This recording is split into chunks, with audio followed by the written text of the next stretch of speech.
This is the product of being on self-improvement for the last 5 years. I'm sitting at my kitchen table. It's like my favorite part of the day. I'm eating dinner, watching some video, finally relaxing. And then my phone starts ringing and I get annoyed. Whoever is calling, can't you see that I'm occupied? You're supposed to know that I'm eating dinner, watching something. Why are you assaulting my time, especially at this hour? It's 8:32 p.m. It's my dad.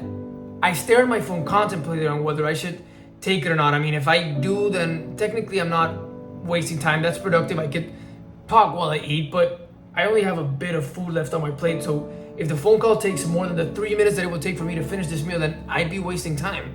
Whatever, it's fine. I take the phone call. And as I talk with him, because really I'm not, I'm way more concerned with manipulating the conversation so that it ends at the same time my meal ends. And when I'm scooping up the last bits of food on my plate, it's exactly around the same time that I hear him say, "Well, good night, son.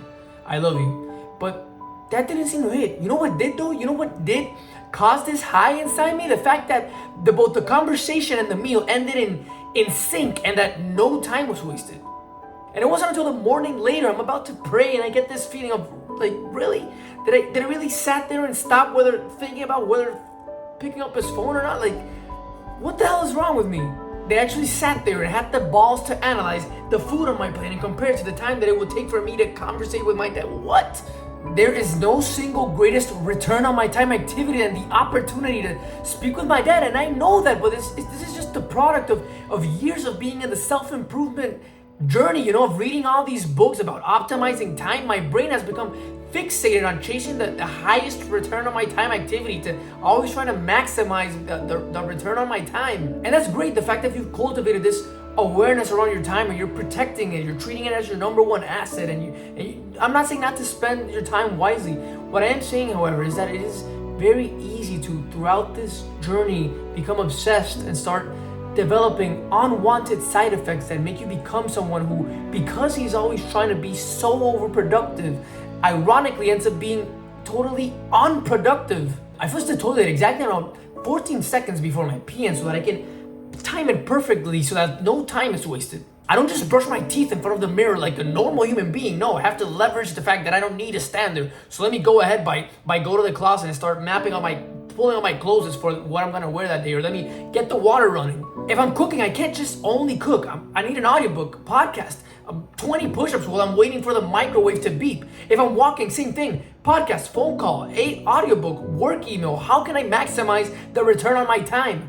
And while I thought that I was being super productive doing all these things, and to a certain extent still think that I am because I'm still struggling against it, what was really happening was that I was becoming addicted to efficiency, which was ironically made me super inefficient. Does this make sense?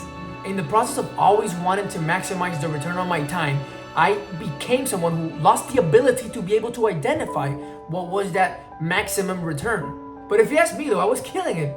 I ran 40 miles that week and I meditated like 3 sessions. I went through over 3 books this week. Yeah, but you can't have an intentional conversation with your dad? It's a hell of a self-improvement. Did I really want to improve? Did I really want to seek the highest value add activity possible? How about just sitting there and eating without any entertainment for once? Actually practice intentionality. I think I'm getting so much ahead because I'm using the Uber ride to practice the Italian on my phone. Or is it that my inability to be able to just stop being efficient for 7 minutes, 420 seconds is preventing me from just conversating with the Uber driver, which is probably a way better decision. By the way, I'm not saying that there isn't or that I haven't seen any value in multitasking, that there isn't any value in listening to an audiobook while walking or running or even watching a show when you're at dinner relaxing. I'm not saying that. What I'm saying is that it is very easy to abuse content consumption, even if it's educational. Chances are that it's just become entertainment and you haven't even dealt or accepted the fact that what started off as a learning tool is now entertainment, which you're just addicted to. It's like you're more concerned with the content consumption rather than the content applying. It's very easy to overdo the first one and very hard to do the last. And when you develop this obsession, you lose sight of the improvement part of self-improvement because you're too fixated, you're too focused on not wasting time, which invariably wastes time. I'm walking in the park this evening and the temperature is super nice. There's a lot of kids playing around, a lot of activity going on, but I'm just frustrated. I'm just stressed out because my my confidence video won't buffer. So I'm like lapping around the park with my AirPods, the noise cancellation feature on, this not even playing, and it's like I'm secluded from the world. It's like, bro, what the hell is wrong with me? It's like the value of just walking in and of itself is no longer suffice for my now overstimulated brain. And this is all a product of me always trying to be over efficient, you know? So it's like I'm trying to get ahead, but it really feels like setbacks in a lot of ways. So wrapping all this up, I just want to re-clarify the fact that I'm not saying not to have routines and not to have your goals and to be intentional with your time and to guard it, you know?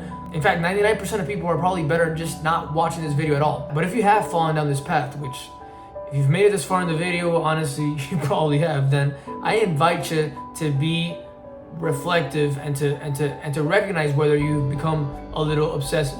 I wish that someone would have helped me see and understand how it would have been better just to cook without the audiobook every once in a while. The value that there isn't just eating without entertainment, like every so often, you know, to speak with the driver, with the Uber driver. You're not wasting time, you're living, you're offsetting the obsessive side effects that you've developed along your journey.